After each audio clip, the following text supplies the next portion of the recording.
welcome to the Define the Relationship podcast. This is a Seeds Church podcast, and it's been a while, but we have a real treat for our community as we are beginning a new series called 25 Years, the Seed Story, a Memoir. Today is the first episode. Hope you enjoy it.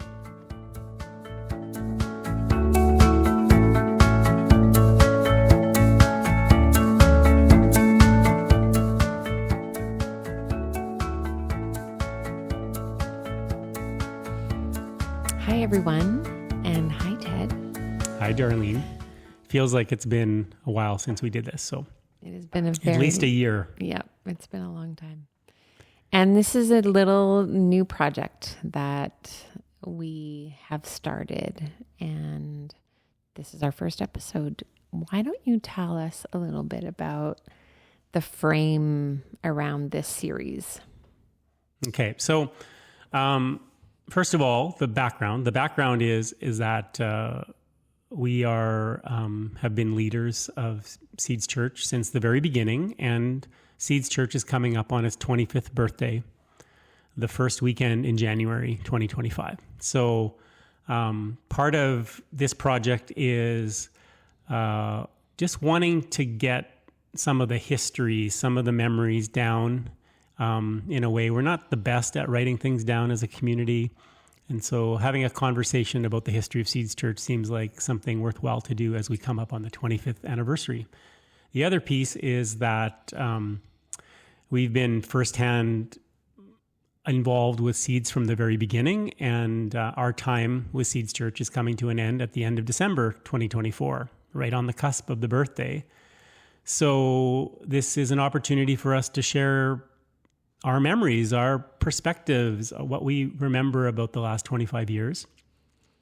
And hope, we're doing that, first of all, because it's something that we feel like we want to do that.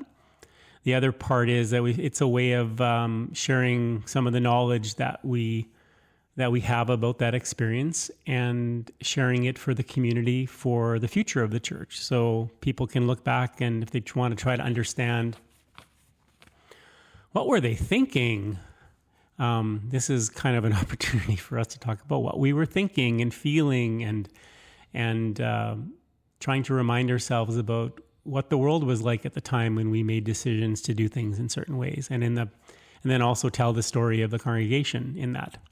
So it's just to recap what I think you're saying is it's twofold. One is as a hopefully a gift to the church and the future to pass on stories and knowledge that maybe hasn't been shared. And that's the first part. And the second part is that it's for us to also have a way of processing and letting go. Mm-hmm.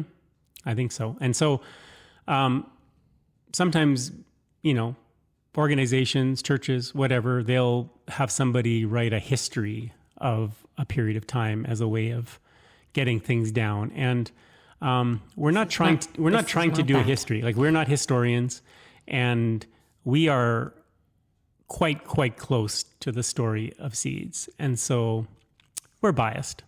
We bring our own perspectives to this, and we will invite other perspectives into this conversation over the number of episodes we're going to do. And we'll have some special guests that will come in and give some of their perspective.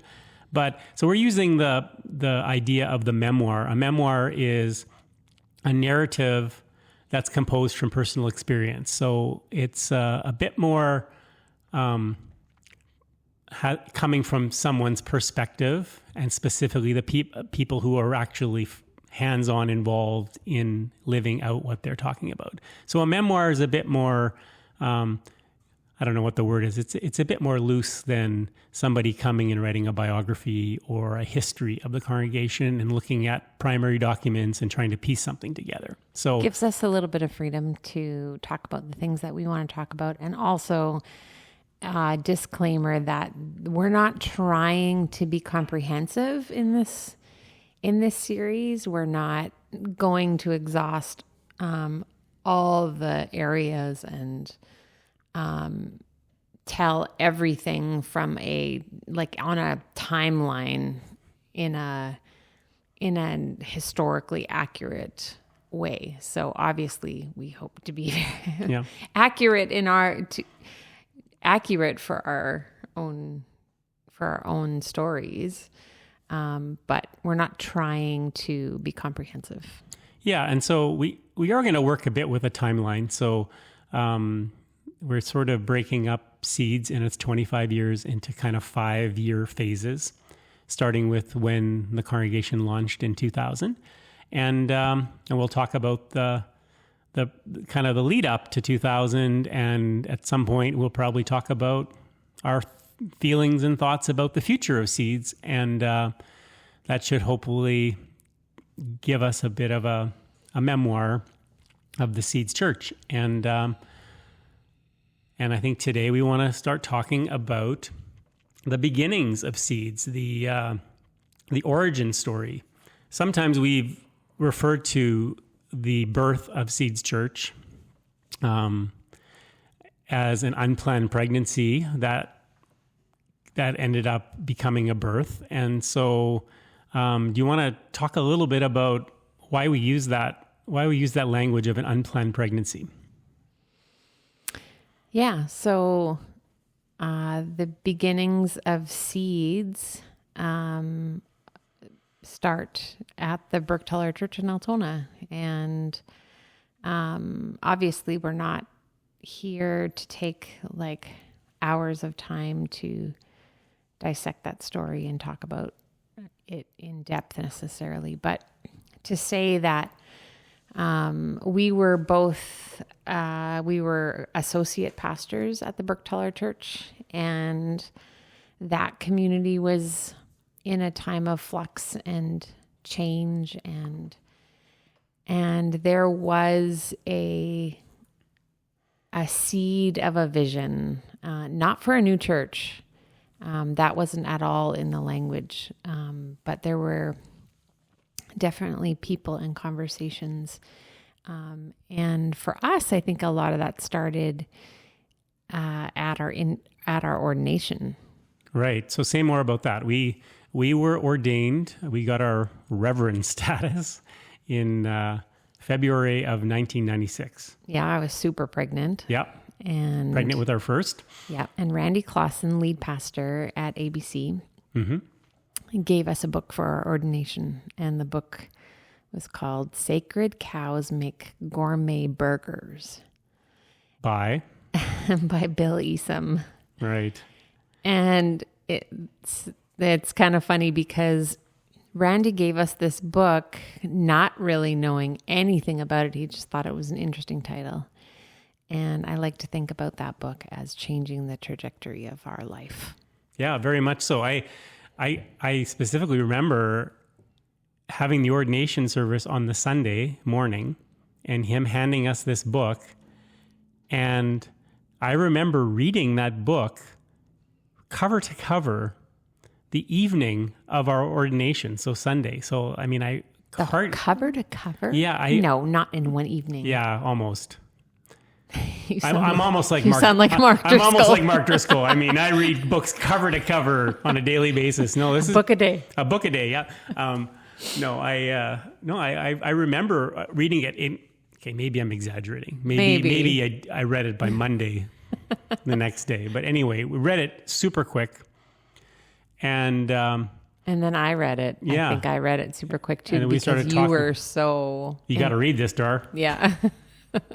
And I remember the feeling being, we just got set apart as pastoral leaders in the Mennonite Church. For life. And the weird part was that I had this feeling of, oh, this book kind of is challenging that type of leadership and kind of separation of pastors from the rest of the congregation.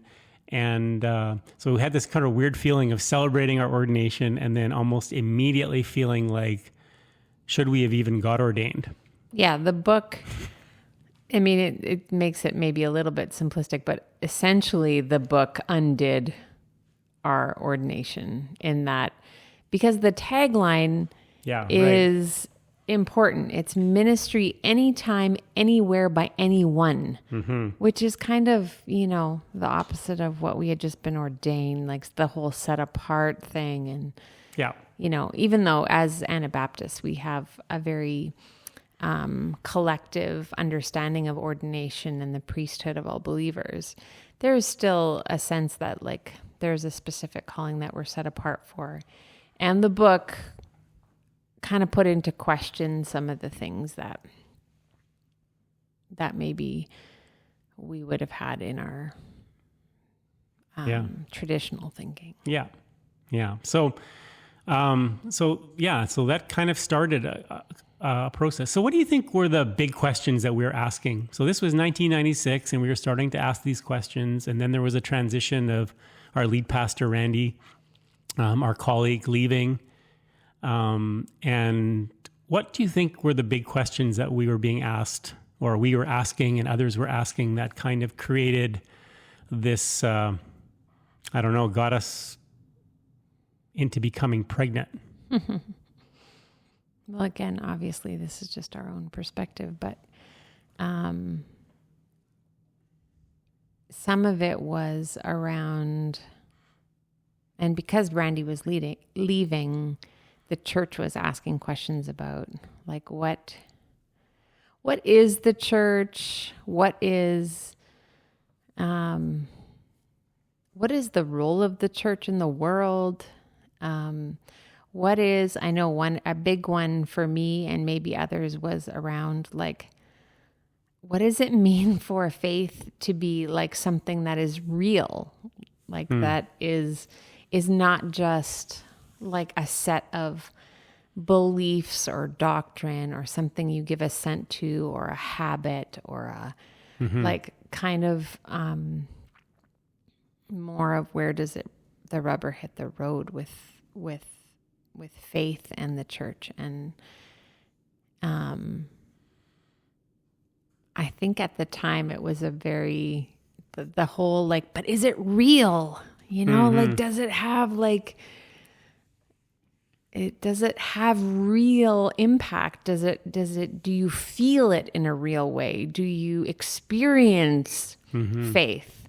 And does it matter? And who does it matter to? Yeah. So there was a lot of ferment going on in that conversation. Now, do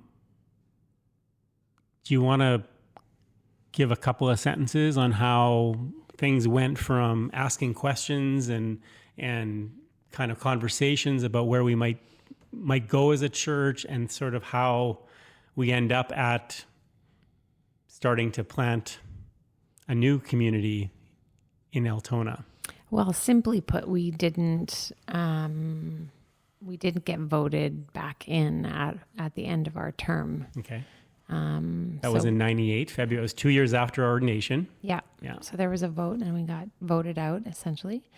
And at that time, those kind of conversations were happening with a group of people that I remember called the Path. Right. And I don't even remember who was all part of that, but there was a group of people kind of exploring conversation around the church and the future of the church. And again, it wasn't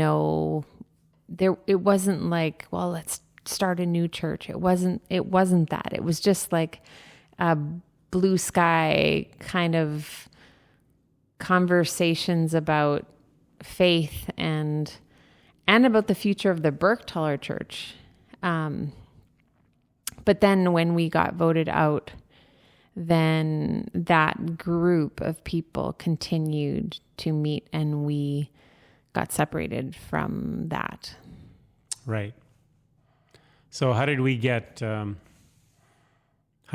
back involved in it? And why do you think we talked about it as an unplanned pregnancy? So maybe in more traditional church planting language, churches who make an intentional move to start a new work somewhere, we'll talk about it in terms of like birthing a new congregation. Mm-hmm. And so it has kind of the connotations of, well, we thought this through and we decided it would be a good time to have a new life. And so we got pregnant and we birthed this new thing. Unplanned pregnancies have a bit of a connotation of accidental, or we weren't really planning on that and it happened anyway. You want to say a bit more about that? Like, is that a good, accurate metaphor for what happened? But let me say one thing. I think our hopes of doing that there died, obviously, when we didn't get voted back in. Mm-hmm. And so, I mean, we kind of fly by this in a timeline, but it actually took a fair bit of time. Mm-hmm. So that hope was crushed for us. Mm-hmm. And then when something began at what would eventually be called Seeds, it was like, well, this wasn't the plan. Right. Our plan was to nurture this within this place, the Bergtaler place. And then when that got crushed for us, then we started to rethink our own lives. Mm-hmm. But what we didn't know was that the group of people that we were in conversation with wanted to also continue it. Mm-hmm. Yeah. And there was obviously a lot of feelings and emotions and processes, all from all perspectives. That was really tough. And lots of questions about whether we could mm-hmm. Move to do something new when we had been hurt. And mm-hmm. So that's where I think some of the unplanned pregnancy aspect of it comes into play. Like, this wasn't the plan, but it kind of, the seed had already started in us, these ideas, these hopes, these nudgings from God, and we couldn't let it go. Right. And other people couldn't let it go. Yeah. Yeah. And so how do you? I mean, I've been thinking a bit more about sort of some of the dynamics of unplanned pregnancies, and sometimes there's shame involved with unplanned pregnancies. Like, it's not,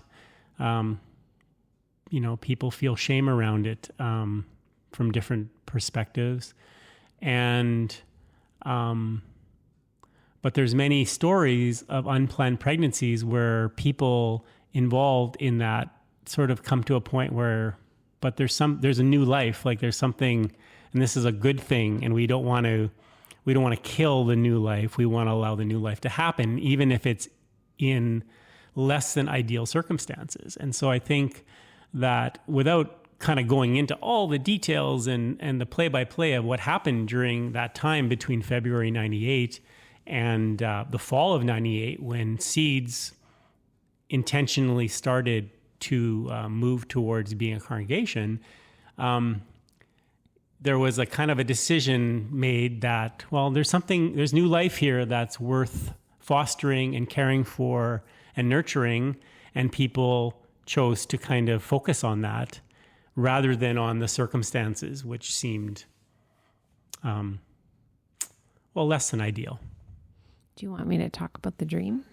Sure, you should talk about the dream. So I'm so glad this is a memoir, because this is why you can talk about things like this in a memoir.